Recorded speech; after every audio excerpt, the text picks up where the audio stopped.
This is Michael Woodward, and this is Season 2, Episode 61 of the Jumblethink Podcast. T-minus 10, 9, 8, 7, 6, 5, 4, 3, 2, 1.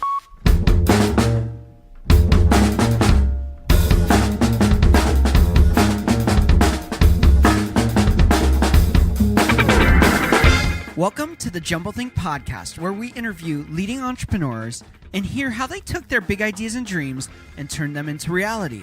These guests will share insights on how you can take your own big ideas and dreams and make them a reality too.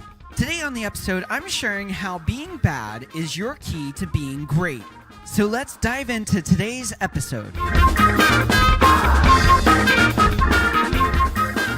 Hey there, welcome to the Jumblethink Podcast. My name's Michael Woodward. I am your host, and I'm excited about today's episode. Today is one of those episodes where I get to share some insights and practical tips on making your dreams and ideas a reality. Before we dive into that, I want to encourage you, wherever you're listening to this podcast, go on over and click that subscribe button.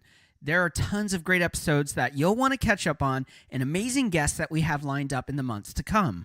If you don't have a favorite platform, here are two that we love. We, of course, love iTunes and Apple Podcasts, so swing on over to jumblethink.com/iTunes. Or we also love Spotify, so jumblethink.com/Spotify. Both of these links will take you right to the app where you can click subscribe. Okay, so today on the podcast, we're talking about being bad to be great.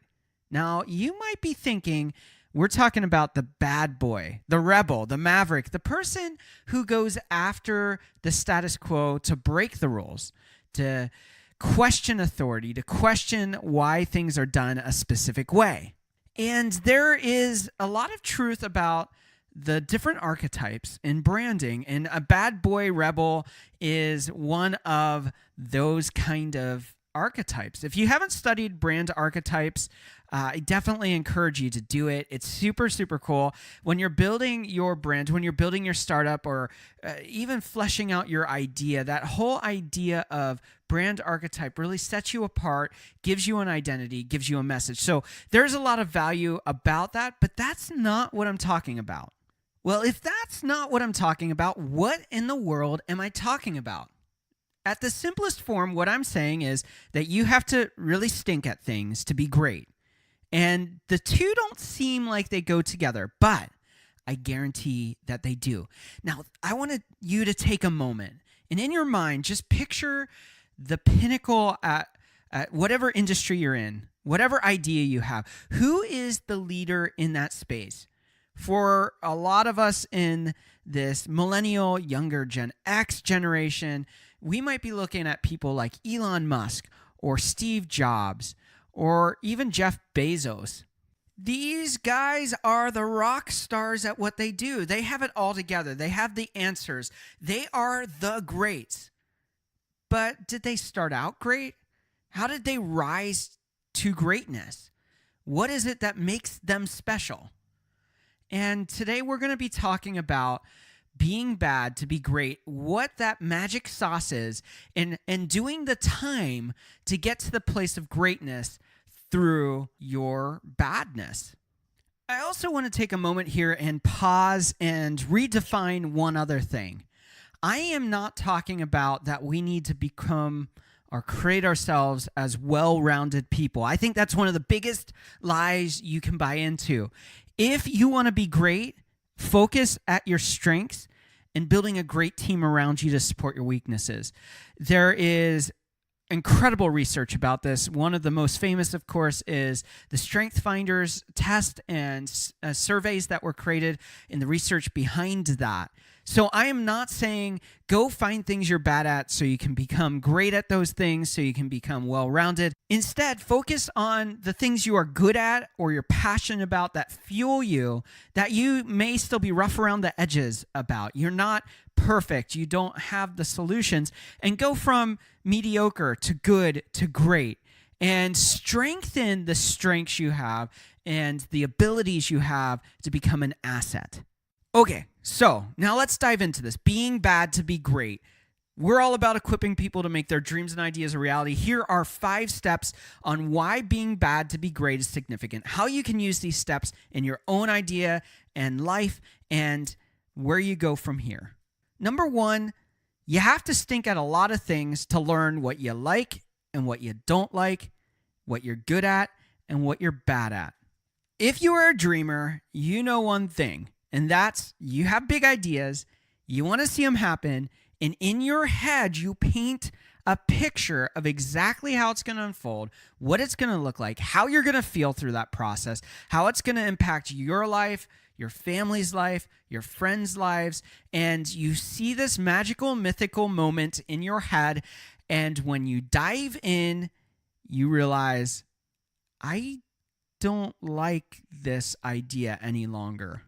Or I'm really not good at this, and maybe it's not something I want to pursue. This can also be applied to careers. You may go, I've always loved watching Law and Order or a crime show, and so I want to be an attorney or I want to be a detective. And then you start getting into that career, whether it's the school portion, and you are like, hey, this is not what I expected. I think back to a person I knew in California. She had a career lined up. She had an incredible college she was going to. She went to the college, studied what she was going to study, and after her first year, she calls up her dad and says, hey, so this whole dentist thing, it's not what I expected it to be and what I wanted it to be, and the things I had to know, it's not fascinating to me. I actually hate it.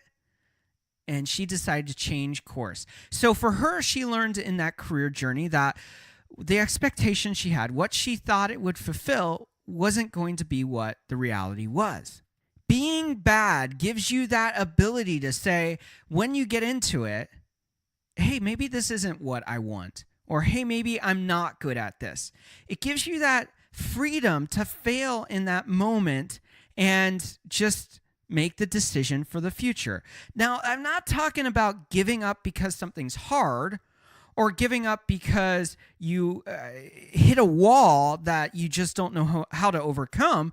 What I'm saying is that there's a difference about learning what you like and dislike and what you're good at and what you're bad at and how that applies to chasing your ideas and dreams. Really, it comes back to a discovery of identity, which we've talked a lot about in this podcast. So check out those old episodes where we talk specifically about identity and how that's the cornerstone for all dreamers and idea makers.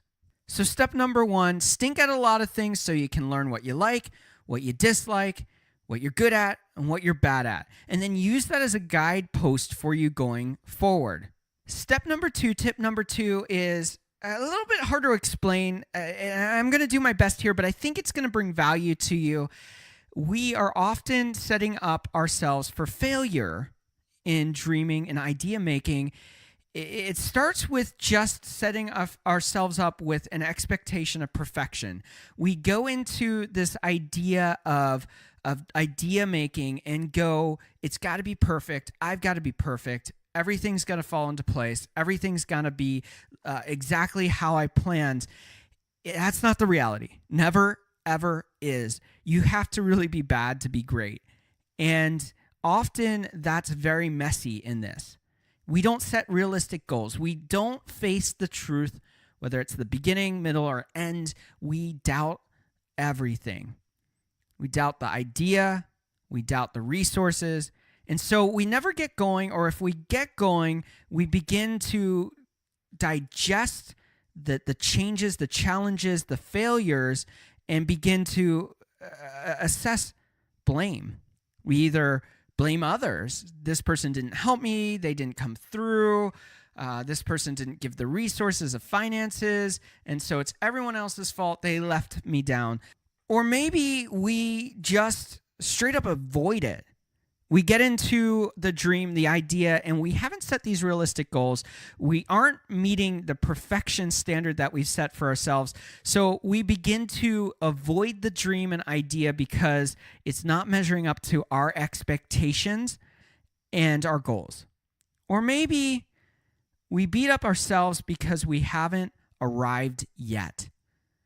We look at it and we say, well, I'm just not good enough. I'm a failure. I've failed. This idea is a great idea, but I'm just not good enough. Or maybe my idea wasn't good enough, and so I'm going to throw in the towel. And by setting high expectations of perfection, unrealistic goals, we never measure up to the mark. But when we set the expectations and goals low to say, I know that this idea is great. I don't know how we're going to get there. I don't know what it's going to look like completely, but I believe in the dream. I believe in the ideas. And I have the freedom to be bad at this, to process through this, to the moment that I become great at this. Now, tip number 3, idea number 3 about why being bad to great is so significant really stems from tip number 2. So tip number 3 is being bad gives you the freedom to try, to fail, to have expectations and have error, all in the search of one thing, the right answer. The right way to solve your idea and dream and make it a reality. In our journey, when we begin to step up and say, you know what, I'm going to be bad at this, but being bad at this is going to give me a lot of freedom to try, to fail, and to do different solutions to this idea, to do different approaches to answering the questions I have. By having the freedom to be bad, we have the freedom to try.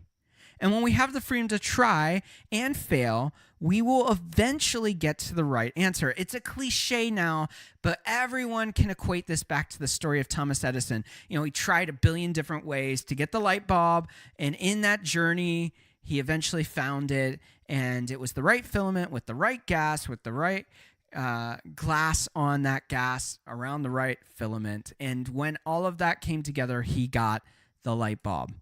But if he took that idea to say, I think I can create man-made light, and he failed, and he had this expectation of perfection, he would have never had the freedom to be bad so that he could try, so that he could fail, so that he could experiment and learn the right answer.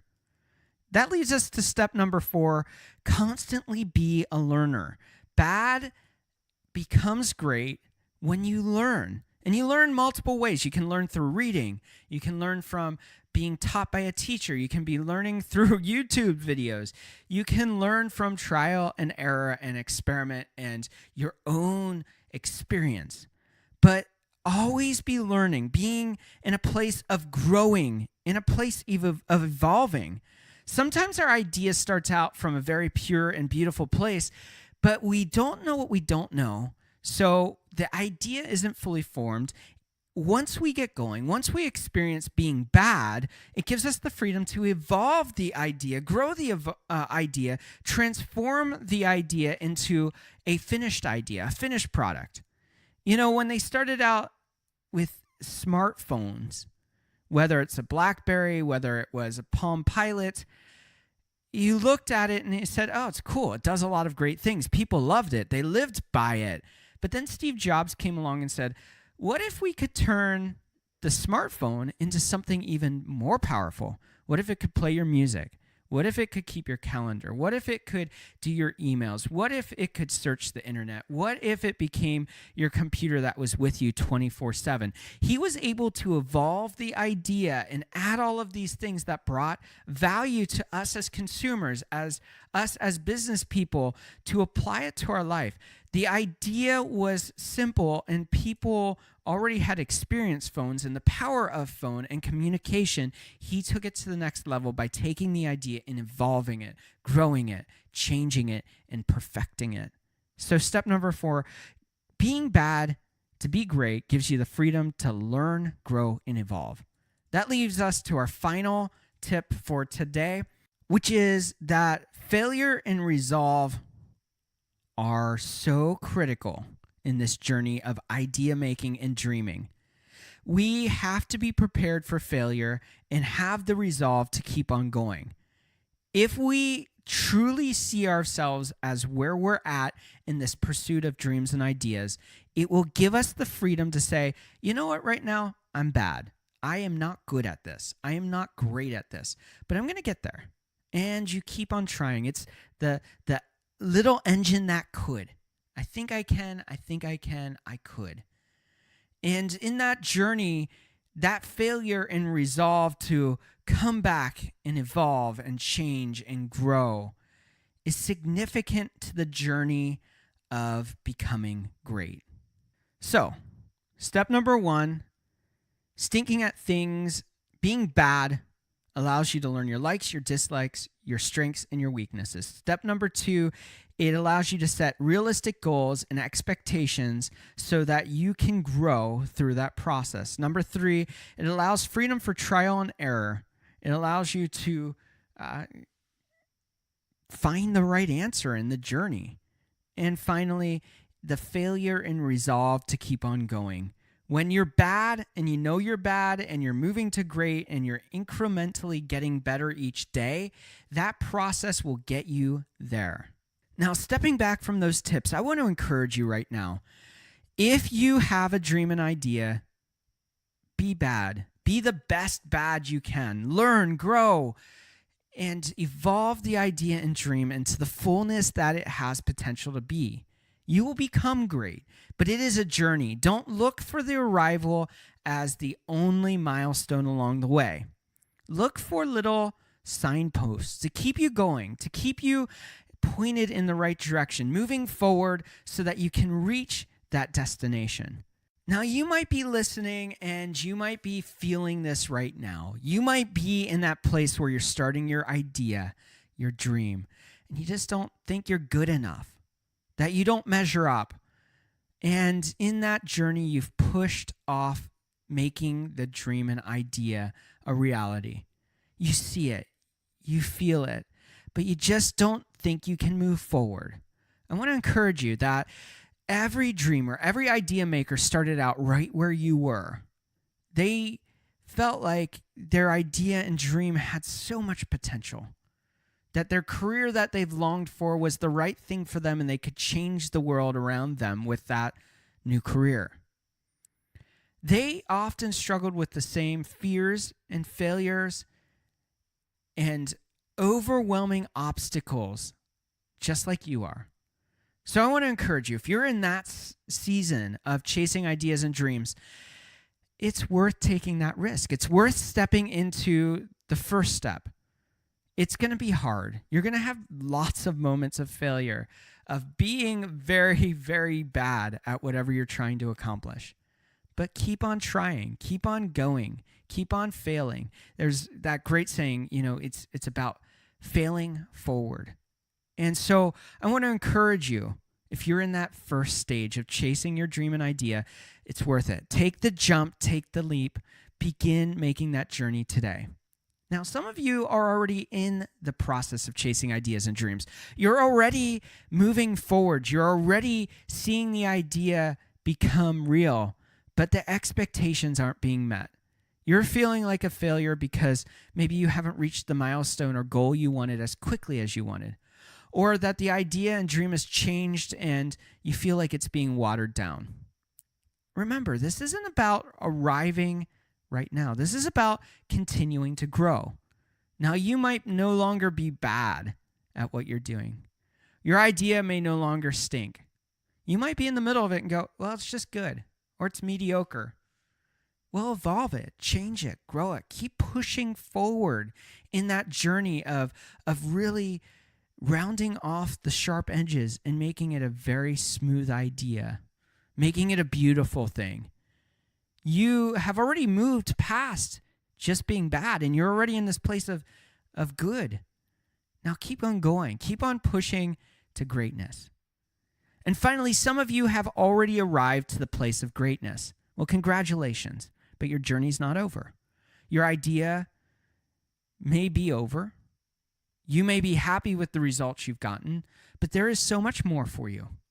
It may be a new dream. It might be taking that idea even further.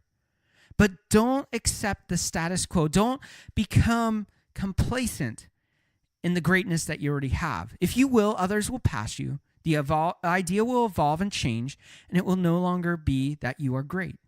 You will simply be mediocre, good, or maybe back to bad again. Keep on pushing forward. No matter if you're starting out, in the middle of chasing your idea or dream, or you've arrived, the journey is never over. So I encourage you today, begin to make plans for the future. Begin to say, I'm okay with being bad.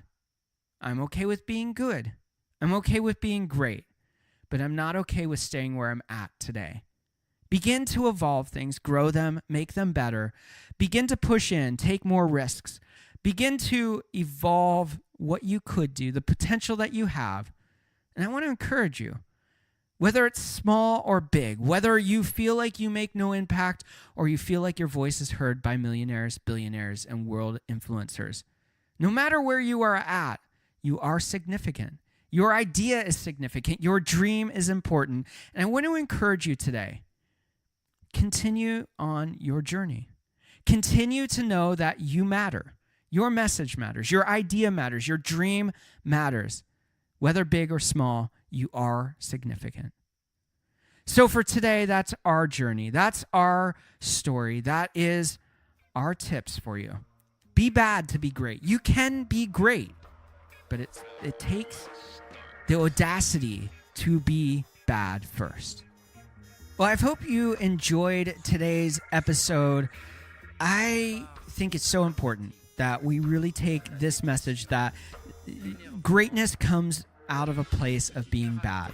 If you've enjoyed today's episode, here's a couple other episodes you might enjoy. Season 2, episode 58, I share on making a dream a reality. If you're in those first steps of making your dream an idea a reality, that is a great place for you to start. Another episode is Season 2, episode 33, Dealing with Disappointment. If you're in the middle or even at the place of greatness, you know the place of disappointment. So I encourage you to go back and listen to that, especially if you're feeling disappointed or feeling like a failure or that you don't measure up. That episode is for you. We have over 161 episodes. We have incredible guests, including writers for major TV shows, actors, Olympic marathon runners, tons of business executives, coaches, mentors, innovators, startup founders. We have interviewed lots of people. There's episodes out there that are going to help you with where you're at today. So I encourage you, make sure you swing on over to jumblethink.com/iTunes or jumblethink.com/Spotify. Take you right to the app. Make sure you subscribe and become part of our listeners to the Jumblethink podcast. Now, I leave you with this today. As we wrap up today's episode, get out there and take a step. No matter where you're at the journey, the beginning, the middle, the end, continue to take those steps to move your dreams and ideas forward every day. Whether it's a big step, a small step, it does not matter as long as you're taking steps forward. So take a step, your step, to making your dreams and ideas a reality and changing the world around you. En avant, en arrière, sur les côtés. Vous êtes une autre personne. Les mères de famille, les enfants, peuvent également prendre un moment revitalisant. Dans quelques mois, lorsque vous aurez bien saisi la technique et que vous serez maître de votre corps, vous pourrez vous décontracter même en travaillant.